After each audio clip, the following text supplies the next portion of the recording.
He was a man of power, a man of victories, a commander whose name struck fear in the hearts of enemies. Nations bowed when they heard he was coming. His armor shone in the sun. His voice carried authority. His footsteps were followed by soldiers and history. But underneath the glittering metals, the fine robes and the steel armor, there was a secret, a shame, a disease. Naaman had leprosy. In Bible times, leprosy was more than an illness. It was a death sentence. Your skin would begin to rot. Fingers and toes would decay. The stench of the disease could not be hidden.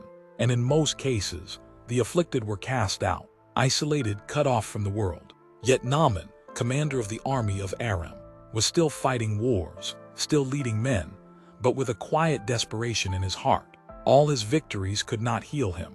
All his gold could not buy a cure. All his influence could not save him. And this is where God steps in. One day, in Naaman's own household, a young Israelite servant girl, taken captive in war, spoke up with a whisper of hope. She told Naaman's wife, if only my master would see the prophet who is in Samaria, he would cure him of his leprosy. Desperate, Naaman listened. He went to his king, who sent him with letters, silver, gold, and fine clothing, gifts to win favor. Naaman rode out with his chariots, his soldiers, his riches, and his pride. But when he arrived at the house of the prophet Elisha, something unexpected happened.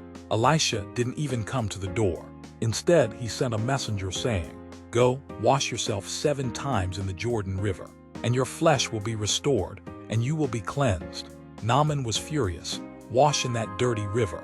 In his mind, it was beneath his dignity. He wanted a grand miracle, a prophetic spectacle, not an act of humble obedience. He turned away in anger, but his servants pleaded, if the prophet had asked you to do something great, wouldn't you have done it? How much more? Then, when he tells you to wash and be cleansed. And so Naaman obeyed. He stepped into the muddy waters of the Jordan. Once, twice, 5 times, 6 times. Nothing changed, but at the 7th plunge, the Bible says his flesh was restored like that of a young child. The leprosy was gone, the shame was gone, the rot was gone.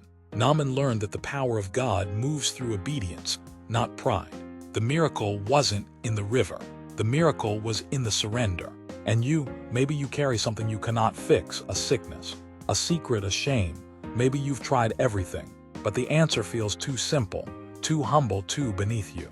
But sometimes, your breakthrough is waiting on the other side of simple obedience. Step into the water, follow his word, and watch as God restores what no one else could.